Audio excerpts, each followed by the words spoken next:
Silav roj başı var baş hevanno hevdar mutev başın selametin evdar rojun me nekari jwara bername peşkeş bikim naha çen nûçe me amade kirine de derbare İranê de Rojavayê Kurdistanê de ve gera Efrînê de her wa ve bûna rêya de navbera Qamişlo û Kobanî de çen nûçe me amade kirine dixwazim jwara peşkeş bike hema pêşî hema dîmenê manşeta ku me amade kiriye bira li ser ekranê be dîmenê min dicemide wextê ku yani disekine dem wextê ku ez tenê li ser ekranê bim ew jî tiştekî pir balikêşe sebep çi ez wî jî nizanim ka ev çewa ye temame hevan do Ahmed Hüseynî wefat kir şaîrê me yê gewre hêvî dikim cî wî cinnet be ji malbatê re sersaxî dixwazim em hema bi nûçiya wî dest pê bikin ji bo me mirovekî girîng bû ji dema me tîvî heta niha me nav û dengê wî bihîstiye berî jî şîîr dinivîsan lê di destpêka avabûna me tîvî de bernameyek wî taybet hebû şeîr dixwend helbestê ku bi xwe dinivîsandibû dixwend bi vîya we dengê wî li temamê Kurdistanê belav bû nexweşiyekî wî mezin hebû pence şêr bû anha tê serê gelek kesan nexweşiyekê giran e di ciyanê de mixabin ew jî pêk ket lê dîsa jî sê çar salan li ber xwe da li hember vê nexweşiyê helbestvanê Kurd şaîrê Kurd ê mezin Ahmed Hüseynî îro li Stokholma paytexta Swêdê wefat kir heftê û yek salî bû Ahmed Hüseynî ev sê sal bûn heta zêdetir bû jî li dijî nexweşiya pênceşêra pişikê li ber xwe dida Ahmed Hüseynî di sala 1955 da li bajarê Amûdê li Rojavayê Kurdistanê ji dayîk bûbû qonaxên xwendina seretayî navendî amedeyî li Sûriyê xwendibû qismekî li Amûdê qismekî jî derbasî Şamê bûbû li zanîngeha Şamê beşa felsefe xwendibû lê belê di dema deserata Biasê de ji ber ku rê nedane wî mixabin dîplomeya xwe di jiyanê de zêde nikaribû bikar bîne yan jî beşa ku li ser xwendibû nikaribû di jiyanê de bixe pratîkê çi ye çawa dixî pratîkê bikaribî li zanîngehê ders bidî dersê felsefê bidî yan jî li ser wê beşê bikaribî jiyana xwe bi rêve bibî lê çawa bû di dawiya dawiyê de ew jî weke gelek Kurdan weke gelek ciwanên Kurd însanên Kurd mecbûr ma birê xwe bide xerîbiyê hat Ewropayê çi Swêdê li wê dirê bicîbû bi şeklekî jiyana xwe anî heta îro zewicî bû ez bar dikim zarokek wî hebû îmkanê me çê nebû em biçin Swêdê serdana wî lê ji vê derê ji malbatê re sersaxî dixwazim ev tişta ku hatiye serî wî li pêşiya me hemiyan e em mixabin wisa ye em bidomînin hevanno îro nûçiya herî girîng ji bo min vebûna rêya di navbera Qamişlo û Kobanî da ye ev tiştekî xweş e tiştekî muhîm e binêrin di derbarê Îranê de jî niha helwesta Kurdan hêdî eşkere dibe Kurd ketine nava pozîsyonekî çawa ew ê tevlî şer bibin nebin Donald Trump ji wan re çi gotiye peyamekî zelal ji Donald Trump hatiye nehatiye em ê eşkere bikin di çarçoveya bicîhanîna bendên peymana bîst û nehê çile di navbera Qesedê û hikûmeta Demkiya Sûriyê rêya M4 ya di navbera Cizîr Helebê de li derdora Til Temirê ji nû ve hate vekirin tedbîrên ewlehiyê yên nû hatin girtin anha ew rêya ku hûn dibînin li ser ekranê a li vê derê ez nîşanê we bidim bila awsa binêrin ev rêya ku hûn dibînin di navbera Ahmed Hüseynî û Netanyahu de ev rêya Kobanî Qamişlo digîne hev rêya M4 rêyekî gelekî meşhûr e ev rê seranserî Bakurê Sûriyê Rojavayê Kurdistanê dirêj dibe heta Helebê ji wê derê jî dirêj dibe diçe heta ku derê yani heta Himsê jî diçe heta dadkeve başûrê Sûriyê dî rêyên din navên din lê têkirin lê aniha tiştek ku me eleqedar dike vebûna rêya di navbera Qamişlo û Kobanî da ye ew e ev diçe heta Helebê lê însanên me diçin heta Helebê ji wê derê derbasî Efrînê dibin rê vedibe ew meselekê din e lê em zanin doh bi qasî 400 malbatên me ê Efrînî vegeriyan cî warê xwe şahî çêbû xweş bû Tabii hewcedari bi şahiyê tune ye elbet. İnsanê me hey salan mağdur bûn, koçber bûn, perîşar bûn, însanê xwe wan dakirin, mal û milkê wan hat talan kirin, hat dizîn, çeteyên dewleta Tirkiye, dewleta Tirkiye bi xwe zulmekî pir mezin li milletê me kir. Lê di dawiya dawiyê de însanê me hey sal dereng be jî gihîştin malên xwe ê vik û vala, malên xwe ê hilweşayî, gihîştin wan zêviyê xwe ê ku hatibû dagirkirin, mal û milkê wan hatibû dizîn, darê wan ê zeytûna. Însanê me hê jî hemî venegeriyane binêrin. Bi qasî 500,000 însanê me hebûn li Efrînê. Aniha 400 malbat vegeriyane. Qismekî wan beriya niha jî çûbûn. Lê em binêrin pey derpê rê vebiye ew ê biçe. Ev rêya M4 ji vê meselê re jî giring e. Me behsa rêya Kobanî Qamişlo dikir, em ser wê bisekinin. Niha hevan binêrin, ji we re çi dibêjim. Me gotû çarçoveya peymanê de ev mesele pêkite. Tedbîr têne girtin. Ev tedbîr piştî demekî ji girtina rêw û rewşên ewlehî û êrişên leşkerî li herêmên cuda ên Bakur Rojhilatê Sûriye li Rojavayê Kurdistanê hin êriş çêbûn. Tedbîr li ser wan e. Di dema vekirina rê de fermandarên hêzên ewlehiya hundirên ên ji herêmên Cizîr û Helebê bi taybetî amadebûna cîgirê fermandarîya ewlehiya hundirên ya Hesekê Mehmûd Xelîl amade bû. Hem wextê vê yekê ji nûva hejmareke bendên ewlehiyê nizîkê gundê Tewla li gundewarê Rojavayê Til Temirê hatin danîn. Ev bendên kontrolê ne. Nasname kontrol dikin kîyeyekî tune kîjan çetetê derbas dibe. Rêya M4 uzanin rêyekî stratejîk e. Rêya herî girîng a diçe Rojavayê Kurdistanê ew e. Hejmarekî bajarên Sêreke di nava xwe de dihewîne, di nava wan re derbas dibe. Bajarê Hesekê, Reqa, Kobanê, Minbic heta bi Helebê. Ev rê ji bo veguhestina sivîlan û kel û pêlan di navbera herêmên Bakur Rojhilatê Sûriye, Rojavayê Kurdistanê de tê bikaranîn. Vebûna vê rê tiştekî muhîm e. Di vê navberê de ji we re tiştek dijî bêjim, her çend rê vebûbe jî di navbera Qamişlo û Kobanî de gundên derdora Kobanî hê jî têne şewitandin, malên gundan têne şewitandin ji aliyê çeteyên dewleta Tirkiye ve. Yani xeterî hê xilas nebiye. İnsanên me wextê ji Qamişlo derbasî Kobanê dibin divê tedbîrê xwe bigrin. Rêda dikarin werin kontrolkirin, werin revandin. Çete, çete ne. Karakterê wan karakterekî kujêr e. Girêdayî dewleta Tirkiye ne. Ji bo fitne fesadî derbixin. Ji bo navê herêmê xirab bikin. Ji bo dijberiya xwe ya li hember Kurdan nîşan bidin, însanan direvînin. Ji bo rê li ber bêaramiyê ve bikin. Mesele ne tenê rêveberiya Şamê ye jî. Dewleta Tirkiye wisa dike. Dibe milletê Kurd dijminê xwe nas bike. Ez behsa milletê Tirk nakim ya. Mesele ne milletê Tirkiye? Rêveberiya dewleta Tirkiye, îdeolojiya dewleta Tirkiye dijminahiya xwe ya li hember milletê Kurd didomîne. Pêvajo hebe jî didomîne. Bi her awayî didomîne. Heta ku Selhedîn Demirtaş û hevalê xwe neyne berdan. Heta ku însanên me ê Kurd ji ber xebatên xwe Kurd û kurdewarî di zindanê de bin, dewleta Tirkiye dijminê sondxwarê ê milletê Kurd e. Ew qas vekirî. Baweriya me bi dewleta Tirkiye tune ye.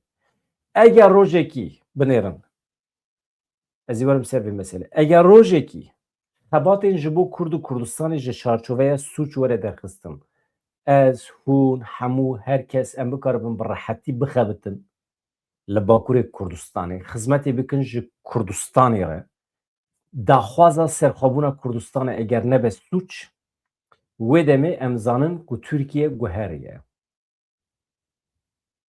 Daxwaza serxwebûna Kurdistanê dibe nebe sûç. Baş e? Ji ber vê dewleta Tirkiye ku em nas dikin, çi qas dikare vekirî be ji van daxwazê me re. Sîpan Hemo bû alîkarê Wezîrê Parastinê Sûriye. Ev tiştekî çawa ye? Ev tiştekî baş e?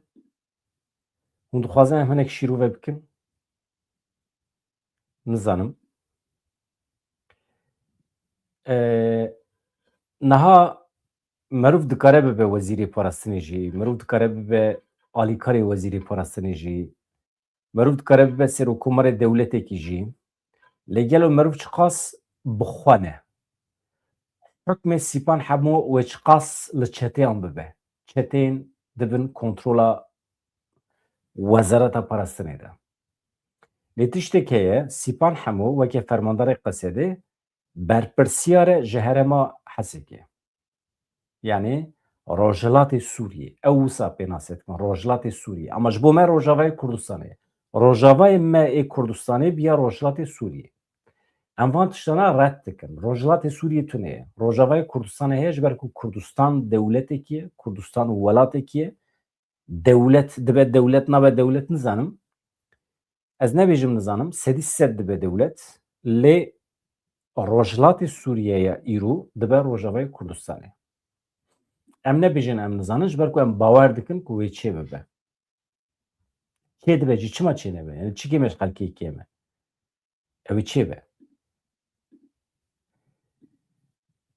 İja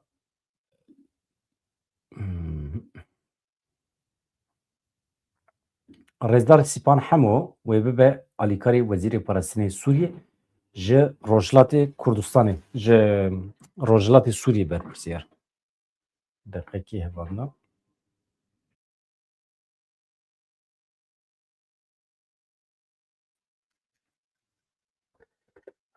Bi vî şeklî niha mesele çi ye dew çi ye?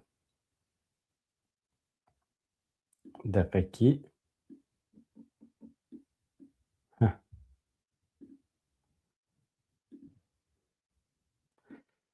baş e bi vî şeklî me gotibû endamê fermandariyê giştî ya Hêzên Sûriya Demokratîk Qesedê Sîpan hemû bû alîkarê Wezîrê Parastinê Sûriyeyê herêma Rojhilat.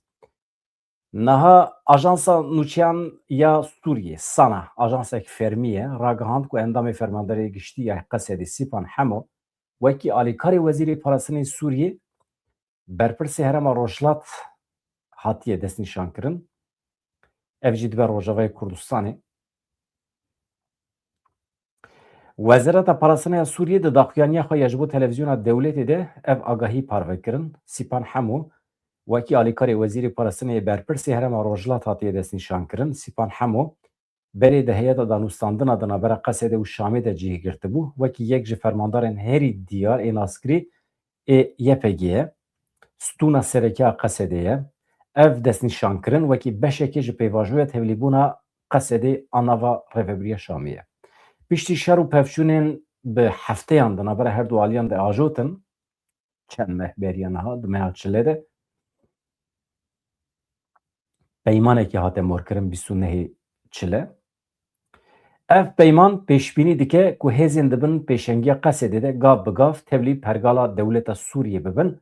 Navê vê yekê jî entegrasyon e. Entegrasyona Qesedê ya nava çeteyan. Çeteyên Sûriyê. Ez hêjî li ser fikra xwe ya entegrasyonê me hevano. Entegrasyon ez dibêjim divê weke bêderek be, weke meydaneke medeniyetê be.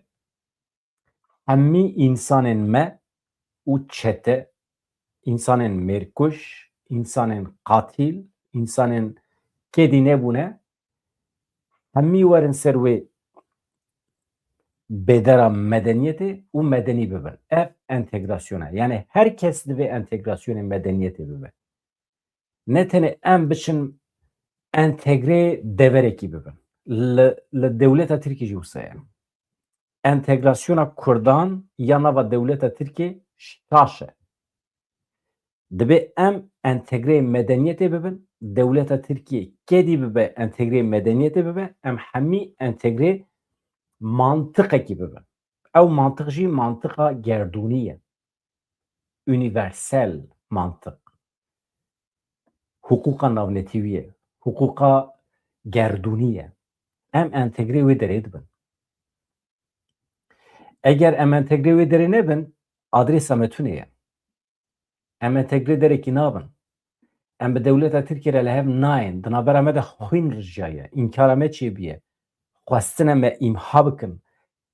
devê me şewtiye dewletek ku xwestibe 100 sala me îmha bike me tune bike îro derketê dibêje hûn hene. Ez çawa heme? Pêşî tu lêborîn bixwaze, pêşî xetayê xwe kêmasiyê xwe qebûl bike, di destûra xwe ya bingehîn de hebûna min bicî bike.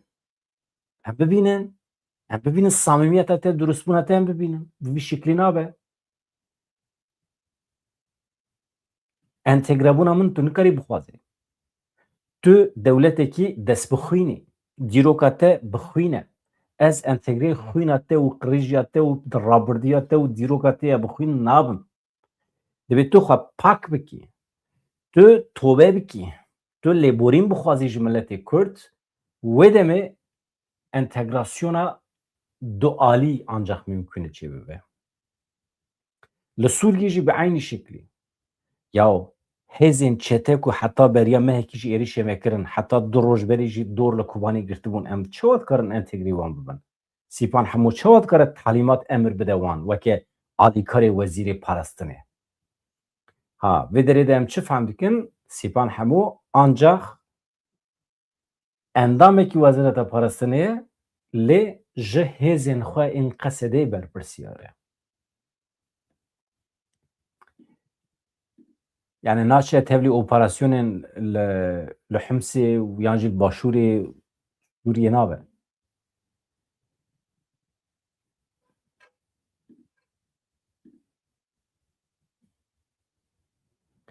Niha ev peyman me gotibû rê vedike yan jî şertekî datîne ku hêzên Qesedê gav bi gav tevlî pergala dewleta Sûriye bibin.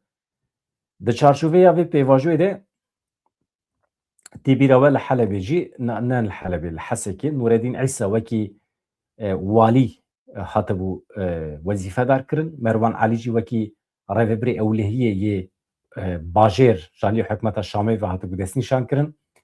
Dawiya Meha Sibatê fermandarê giştî Qesedê Mazlûm Abdê diyar kiribû ku ji bo leskirina pêvajoya tevlîbûnê a nava Rojava Wezareta Parastina Sûriyê de li ser avakirina du komîteyên bilind li hev kiriye. Na ev mesele wê bidome. Yani kî dibe alîkarê wezaretê, wezîr û filan bêvan evaya ez dibêjim wana tişên teknîkî ne qet qîmeta wî tune ye. Mesele ne ev e. Aniha tişte herî acîl li gorî daxuyaniya dawî 1007 însanên me esîr di destê dewleta Şamê dane, di destê çeteyên dewleta Tirkiyê dane. Normal li gorî ku hatiye axaftin di van deqeyan de divê ev esîr serbest werin berdan. Bi destûra we ez aniha lê binêrim eger esîr teqas yani ew jî naxwazin teqas bikin. Hûn zanin teqas normal teqasî jî ew e yani. Hêzên li dijî hev şer dikin gava din dît normal. Tamam. Aniha ez lê binêrim ka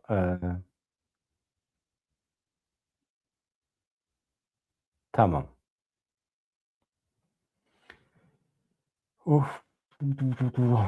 Dîmenekê ez ana nîşanê wedim. Ez bar dikim serbestiya esîran aniha dîmenek heye êdîtê de çi heye ewî ez ê em ê bi hev re bêjin.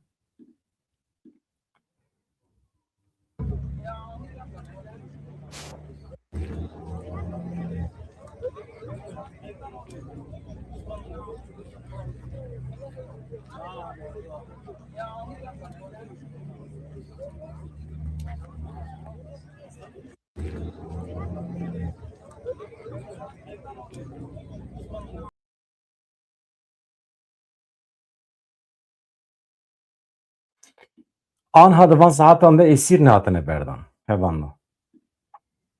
Di deqeyên pêşme de eger esîr werin berdan em ê dikare bernameyeke taybet çê bike ji ber ku gelekî girîng e. Malbatê wan bi rojan e, dem bi dem meş û mîtîng pêk tînin.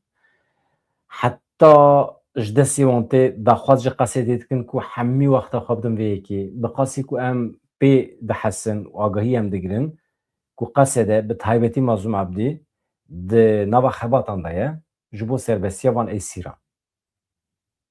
Millet li ser dixebite. Lê ew qasem mağduriyet çêbû. Encama şer e. Derdê me ew e.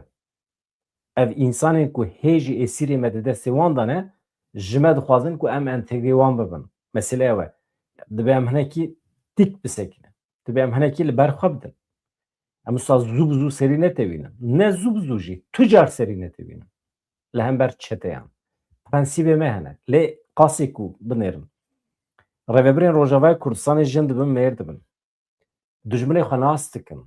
Anha baştir nas dikin. Berê şik û şûbhe hebû. Gelo ev însan dikarin kedî bibin. Ev însan dikarin werin ser bêdera medeniyetê, şik û şûbhe hebû.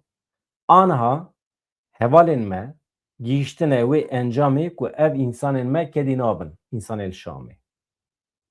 Ne mümkün e. Çeteyên girêdayî dewleta Tirkiye bendê wan di destê dewleta Tirkiye de ye. Kengê bixwazin berdidin. Kengê bixwazin ben şidînin. Yani em anha divê bi vebûna rêya di navbera Qamişlo û Kobanî de bi serbestiya van esîran re bi vebûna rêya ber bê ve dibe em nekevin nava rehabetê. Em van çeteyan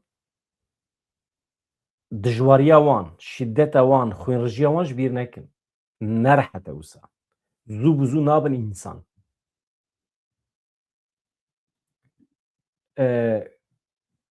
Mesele bi vî şeklî ye. Em bidomînin hevanû. Em hinekî mesele derbasî meseleyên Îranê bibin. Na li Rojavayê Kurdistanê rewş bi vî şeklî ye. Yek vegera ber bi Efrînê ve çêbû. Tamam. Millet kêf dike lê dibe şahî çê nebe. Dibe em hinekî xemgîn bin. Xemgîniya xwe, giraniya xwe em biparêzin. Tiştekî em ber şabin birreqisin tune ye.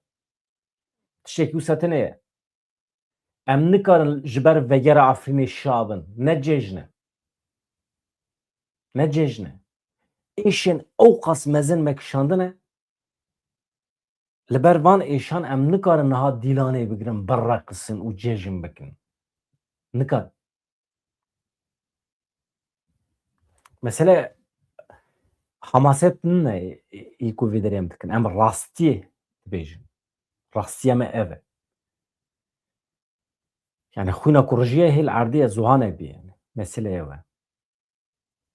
Ji ber vê ev hemî tiştê ku em jî were dibêjin, Stîpan hemû bû alîkarê wezîrê parastinê.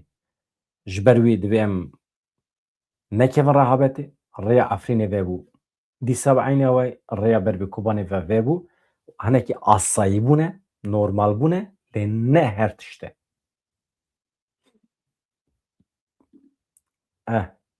Karakterê dijmin naguherîne.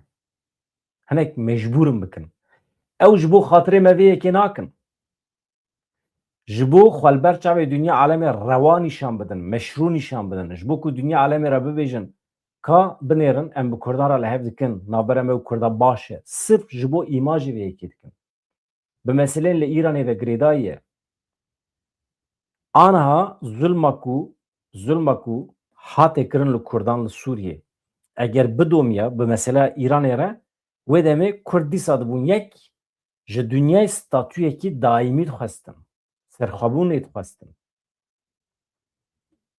Anha ji bo ku ew hewaya Kurdan hinekî bistînin, wisa hinek berdilê Kurdan didin, destê xwe li pişta Kurdan didin. Vana hemî demborîn e. Hêz û quwet wextê ket destê Sûriyê.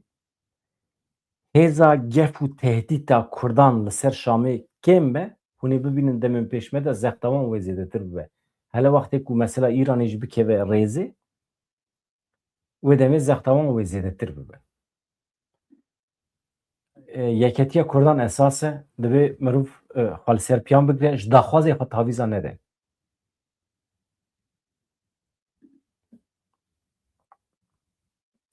Wezîrê Şergê Amerîkayê dibêje em ê êrişên li Îranê zêdetir bikin. Em hinek bi çend gotina basaviyê jî bikin. Wezîrê Şergê Amerîkayê Pete Hegseth diyar kir ku wê roja sêşemiyê yani îro vê êvarê êrişên Amerîkayê yên li ser Îranê bigihêjin astiya herî dijwar. Hekset le Pentagonê di konferanseke rojnamegeriyê de axivî dibêje wê îro roja herî tund a êrişê me be li ser Îranê. Hejmara herî zêde ya balafirên şer wê tevlî bibin. Hekset di derbarê dema bidawîbûna şer de jî dibêje ne girêdayî min e. Ez nikarim di derbarê wê de tiştek bêjim. Kontrol bi temamî destê Donald Trump da ye. Ew kengê bixwaze dikare bidawî bike, ew kengê bixwaze dikare bidomîne. Donald Trump jî kontrola İsraîlê de ye.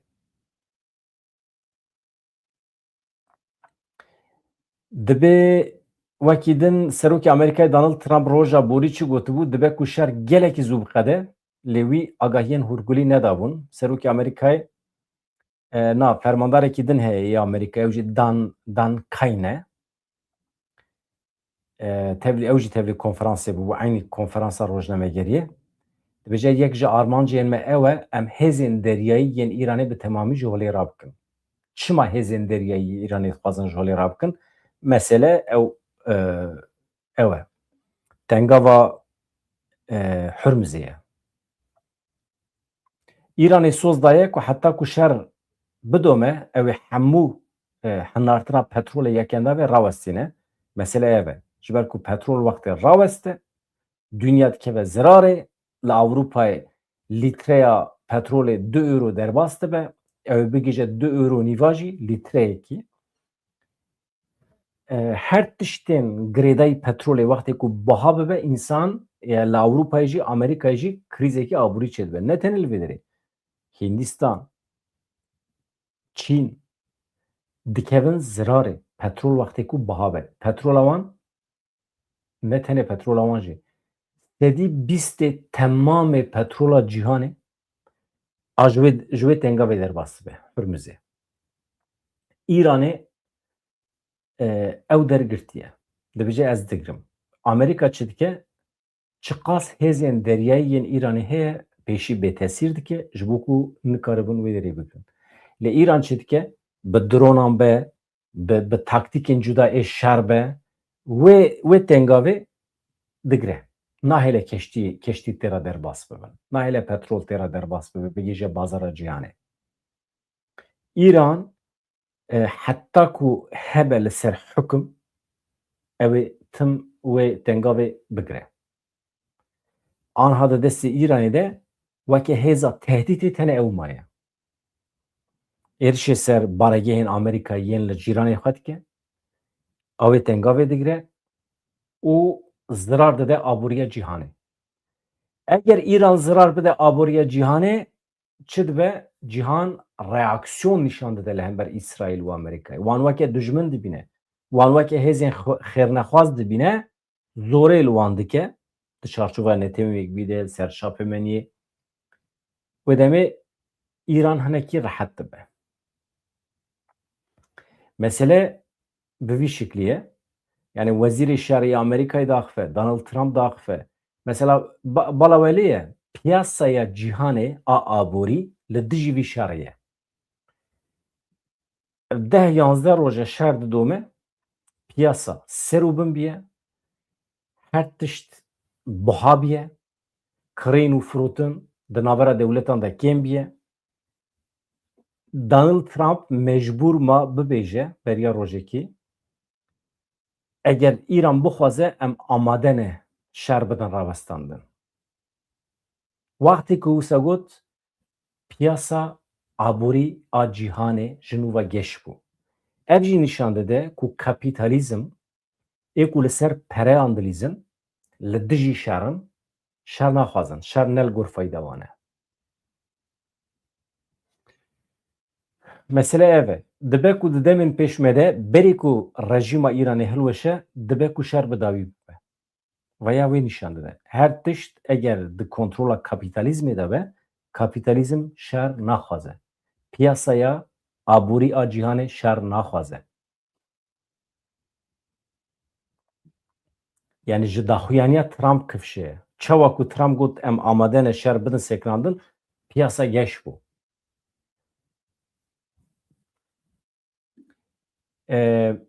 Di rewşekî wisa de ev li gorî fayda Îranê ye. Niha pozisyona Kurdan hevanno, pozisyona Kurdan mühîm e. Di mesela İranê de Kurdan biryarekî di cî de daye. heta niha nehatin galiyane hestiyarî tev negeriyan rast tevlî şerê bejayî nebûn weke hêzên derve weke hêzên wekîl ên derve tev negeriyan çawa ku me li Rojava kirin wisa nekirin çi kirin xwe giran kirin şeş partiyên Kurdistanê bûn yek gotin em aniha disekinin baweriya me bi hêzên derve tune ye tecrüba me ji me re dibêje daxilê nava şer nebin tecrübê me nîşan dide ji Muhabadê bigire heta Iraqê heta Rojava heta niha Iraqê tim Amerîkayê em tim nîvê rê de gihîştine çima vê derê nîvê rê de nehêle eger aniha Donald Trump sibê derkeve bêje me beriya niha 12 rojan li Îranê xistibû niha jî em 12 roja lê dixin û em navber didinê eger Kurd ketiba nava şer hevanno İranê lê dixiz mala Kurda xirab dikir em dîsa tenê diman em rezîl û riswa dibûn niha daxuyaniyên Nêçîrvan Barzanî heye mesela dibe em rê nadin ku Kurdistan welatê me însanên me şervanên me daxilê nava şer bibin em cîranê hevê salan e hêzên derve îro hene sibê tune ne sibê em çawa bikin bi van însanan re yani dîsa eyn tişt bi dewleta Tirkiye re jî bi Îranê re jî wisa ye bana hirçin bana hovin bana me hewa dixwin ji ber vê em mecbûrin siyasî tev bigerin hestê me ê netewî tiştekî dine ama dibe em siyasî tev bigerin bawerî bi dijmin naye bawerî bi hêzên derve jî naye di vê çarçovêde eger Donald Trump bêje ez dev ji şer em şer bi dawî dikin û em diçin çi tê serê me çi tê serê me her tişt mümkün e hûn zanîn Îranê çi bersiv daye Amerîkayê rejîma Îranê ku em temamî bê şik û şüphe rejîma ku xortê me dar vedike însanê me dikuje em dixwazin hilweşe ne di wê derê de şik û şüpha me tune ye rast e İran aniha ji Amerîkayê re dibêje madem tu dixwazî şer rawestînî ez bi şertekî êrişê xwe yê ser te didim sekinandim ez bi şertekî êrişê baregehê te menfeetê te rojheta navîn nakim dibê tu biçî li pêşiya dunya alemê li netewek bî tu soz bidî dunyayê tu peyman îmze bikî ku tu bibêjî ji vir û şûnba heta em xweş bin li dunyayê êdî em Îranê weke dijmin nabînin êdî em niyeta me tune em rejîma Îranê hilweşînin İran dixwaze bi Amerîkayê vî tiştê bide îmzekirin Amerîka û İsraîl Amerîka İsraîlê nas nake ji xwe muxatab jî nagire nas jî nake Amerîka re dibêje tu divê êrişê minekî heta xweş bî li dunyayê ancak bu wî şirtê dibe ez agirbesta te qebûl dikim aniha Amerîkayê agirbest pêşniyazê Îranê kiriye em dîsa diman li ortê heqetin ha vê dunyayê de şik û şûpha min tune ye ku hemî Kurd yani ji Kurdê me başûrî bigire heta yê Rojhilat ê Bakurî hûn em hemî di nav da em alîgirê hilweşandina vî rejîma li Îranê ne me siyaset tiştekî din ha mesele ew e li Tirkiye jî wisa ye ya we goterê we gotibe erê em bidomînin hevan da gelek spas dikim hevan da ji we re heqeten ez minnetdarê we me ez pir şav bûm du roja tune bû me bername çênekir pir hevala telefonê me kiriye pir însanan peyam ji min re şandiye tu li ku dirî tu nexweşî tu hey tu nî em fêr bûne te rojane bername çê dikir çima çê nakî hevan no aniha karekî min heye li derve yani ji bo abûriya xwe ji bo debara xwe bikim karekî min heye ez mecbûr im hinekî ser bixebitim min wexta xwe zêdetir da wî karê xwe ê derve mecbûr im Mecburum em kevir bixwim em divê em bikarim sandwîçek bixwin vê dunyayê de ya. Ne, ewse ye. Yani em dixebitin. We gotibe erê em didomînin niha nûke ya ala ew xortê me ala binêre temam tu rast dibêjî niha ev du rojê ez dûr im ji evê binêrin. Ez ê vê meselê bikolêm min gava din min pir bername temaşe kirin bername ku qala kuştina vî xortê me dikin ê ku hatine xortê me girtine ji mala wî revandine diya wî dibêje du jin hebûn di nava wan de heta du jin tenê bûn yek bejindirêj bû yek porê yîkin bû hatin kurê me girtin birin beriya şeş mehan di bin çavan de ye pir mücadele kiriye malbatê ji bo ku kurê wan were berdan yan jî fêr bibin kurê wan li ku derê bidin çavan de ye sûçî wî çi sebeb çi ye hemî ev hereket rejîma Baasê tîne bîra me rejîma Baasê dema kesekî dixiz bin çawa xeber jê nehate hatgirtin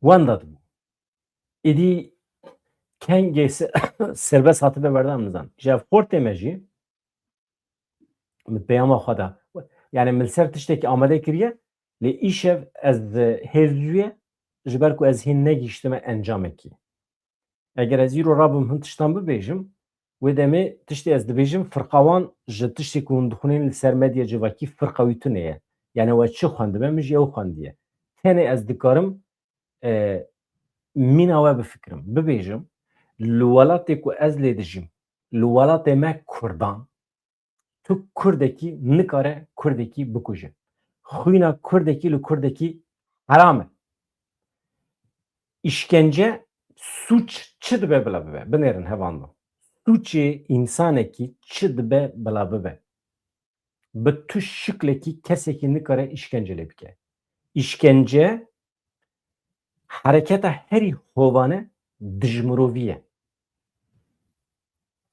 kesek nikare bêje me işkence kiriye ji ber ku tu ne ye kî işkence bike qatil e kî işkence bike totaliter dîktatör e işkence suçê mirovahiyê ye muhaqqaq dibe were ceza kirin ê işkence kiriye dibe bikeve hepsê ji civakê were dûrxistin işkencekar divê di nava civakê de nemîne çünkü wezîfedar be helkê işkence dike li mala xwe be heqaret li jin û zarokê xwe dike işkencekar eger jin be işkencekar dikare zarokê xwe bikuje dikare mêrê xwe bikuje dikare li cînarê xwe de yan jî bi gotinê dikare işkence li însana bike wana hemî sûçin divê ji civakê werin dûrxistin di nava qesedê de di nava asayişê de di nava rêveberiya Şamê de kî dibe bila bibe wextê ku işkencekar hat tespîtkirin dibe ji kar were avêtin rêveberê saziyan be jî dibe ji kar were dûrxistin rêveberê tevgerê be jî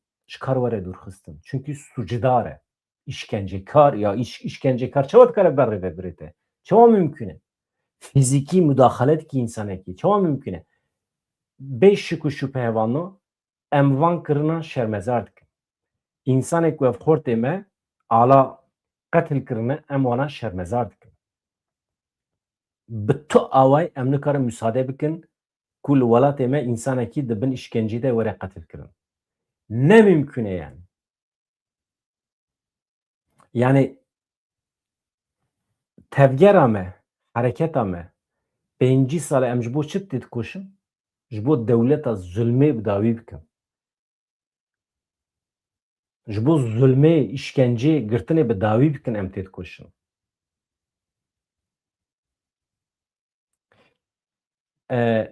ev xortê me çawa hatiye girtin em li ser bisekinin tabî rojên pêşme de em ê dîsa ser bisekinin dibe rêveberiya Rojavayê Kurdistanê çünkü meselekî şeş mehberê ye lêkolîn bike wezîfa wan e lêkolîn bike ev xortê me çawa hatiye binçav kirin jalî kî ve hatiye binçav kirin 6 mehan li Kudrê dibin çavanda bû. Yek we ew işkence kirine kîne berpirsiyara dibînî derdixî hemberî civakî.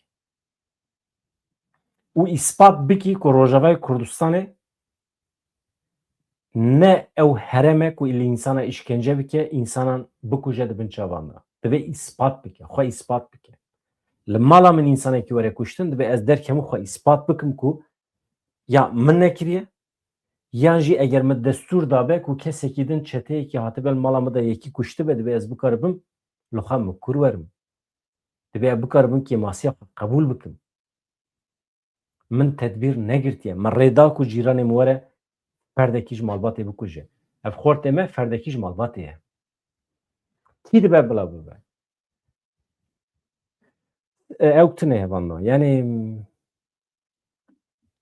bahane tune. Ez hema vê mijarê em bidomînin hevando. Pedeke İran daxuyaniye wê dawî heye. Wezîrê Şerriya Amerîkayê me gotibû erê bi vî awayê daxife. Trump dibêje ez bawer nakim rêberê nû yê Îranê karibe bi aramî bijî. Donald Trump hevando di hevpeyvînekî de ji bo Fox Newsê balkişan ser wê yekê ku rêberê Îranê Alî Xamaneyî di destpêka operasyonê de di êrişekî asmanî de hatiye kuştin. Niha kurê wî ciyê wî girtiye. Serokê Amerîkayê li ser rêberê nû yê Îranê Mişteba Xamaneyî got ez bawer nakim ku ew karibe di nava aştî de bijî. Yani ew ê jî aqubeta bavê xwe parve bike. Trump her wiha pesnê rêvebirina operasyona leşkerî ya welatê xwe da Trump eşkere kir ku nexşariya demê û encamên operasyonê di vê qonaxê de gelekî ji ya ku dihate çavêrêkirin zêdetir in. Yani pesnê operasyona xwe dide. Netanyahu jî tiştekî balkêş dibêje. Paşê jî em derbasî pedeke Îranê dibin helwesta Kurdan. Serokwezîrê İsraîlê Benyamin Netanyahu dibêje ew hêvîdar e êrişên hevpariyên İsraîl û Amerîkayê xelkê Îranê bihêz kiribe ku bikaribe zincîra zilmê hilweşîne, bikaribe îxtidarê bi destê xwe xe. Netanyahu roja duşemiyê li Qudsê li gel rêvebirên nexweşxaneyan û pergala tendurustiya İsraîlê civiya. Di civînê de soz da ku êrişên li Îranê bidomin. Serokwezîrê İsraîlê got daxwaza me ew e ku gelê Îranê karibe zincîra zilmê bişkîne, em guherînî çê dikin. Rêberê Komara İslamî ya Îranê Alî Xameneyî di roja yekem a şer de 28 meha borî hatibû kuştin. Hevando ev bu yerê dawî ne. Niha hin îddia hene dibêjin Netanyahu jî hatiye kuştin lê vana îddayên şer normal e. Di şeran de tiştî wisa çê dibin. Merov dikare bibêje lê heta ku eşkere nebe yani dewleta İsraîlê dibe piştrast bike. Heta piştrast nebe nabe. Nêçîrvan Barzanî dibêje ya rêberê nû yê Îranê pîroz kir mesela. Ev jî cûreyekî siyasetê ye. Yani hûn çiqas jê fehm dikin. Yani helbesta rêzdar Nêçîrvan Barzanî.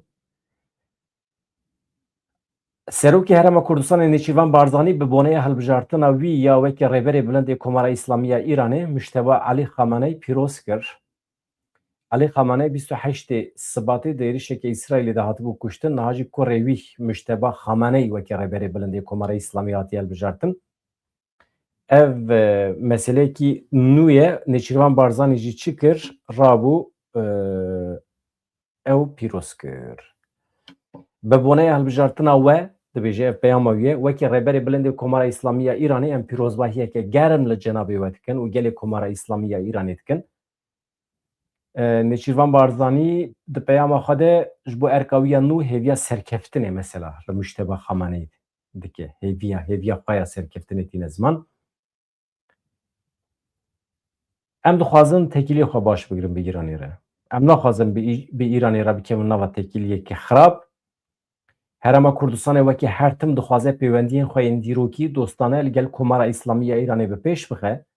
Ev yek ji bo berjivendiyên her du gelan jî û ji bo pêkvejiyana aştiyane ya tevihiya navçî jî gelekî giring e. Wekî din Nêçîrvan Barzanî dibêje Herêma Kurdistanê bi tu away nabe beşekî ji şer û aloziyên herêmê. Êrişên dron mûşekî yên li ser Herêma Kurdistanê hatin şermezar kirin. Di peyama Nêçîrvan Barzanî de daxwaz ji Bexdayê kir ku ew jî bi erka xwe re be pêşî li van êrişan bigire. Niha hevando pedeke İran vana tiştekî pir mühim e, tiştek ku ez dana ji we re dibêjim, ew jî giring e. Berdevkê Partî Demokratîk Kurdistana Îranê PDK Îran Xalid Ezîzî di konferanseke rojnamegeriyê de got, peyameke gelekî zelal ji Serokê Amerîkayê Donald Trump ji me re nehatiye di derbarê rola me de, di derbarê xebatê me de. Peyam ji me re nehatiye. Ji ber vê yekê di pêşerojê de em di vî şerî de di bejayê de cih digirin nagirin dibe me biryar nedaye. Ama hûn niyeta me dipirsin, niyeta me tune ye em di şer de cih bigirin. Vaya daxuyaniya da wî ya PDK Îranê ye. Eger stratejiya me pêwîst bike ku em niha bikevin nava şer, niha di vê demê de dibe niyeta me tune ye.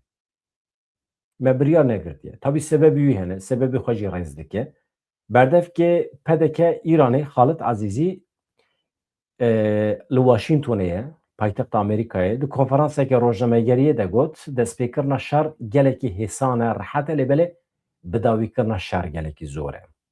Em Kurd ne beşekin ji vî şerê ku di navbera Amerîka, İsraîl û Îranê de didome, lê bi salan e em li dijî vê rejimê bi nava tekoşînê de ne. Ev şerê îro ne şerê me ye. Piraniya gelê me, milletê me, piraniya endamên partiya me li Kurdistana Îranê dijîn, ew bi salan e li dijî vê rejimê şer dikin, gelekî çalakin. Agahiya me gelekî baş ji Kurdistana Îranê heye. Em dizanin ka em ê çawa bi vê rejimê re tev bigerin, çawa şer bikin, çawa li hev werin. Em zanin. Lê niha di rewşeke bi vî rengî de tu xwesteka me tune ye em herin bikevin nava şer û em derbasî Rojhilatê Kurdistanê bibin. Anha niyeta me tune ye. Çünkü em dibînin ku ev şerekî ji esman û deryayî ye. Di navbera Amerîka, İsraîl û Îranê de ye. Ev şer em wekî şerê xwe qebûl nakin. Ji ber vê yekê ez niha pêşbînî nakim ku ji bo egera şerekî bejahî dema şwîna nava Kurdistanê be. Niha dem nehatiye ku em vegerin Rojhilatê Kurdistanê û em di bejahiyê de şer bikin. Ev dem nehatiye. Peyamekî zelal jî ji Donald Trump ji me re nehatiye. Hevanno. Wisa dibêje.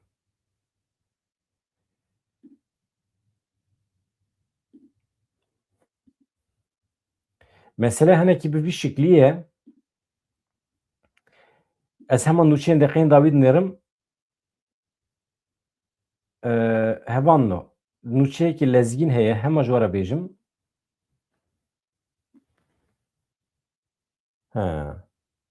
Yani esîr hê nehatine berdan, li hev kirine ku di süd esîr werin berdan. Ya çawa tiştê ya rêveberiya Şamê wisa ya. Me got bila hemî esîr werin berdan, binêrin. Rêveberên Rojavayê Kurdistanê dibêjin 1007 esîrê me di destê çeteyan de ne. Qismekî wan sîvîl in, qismekî wan şervan in.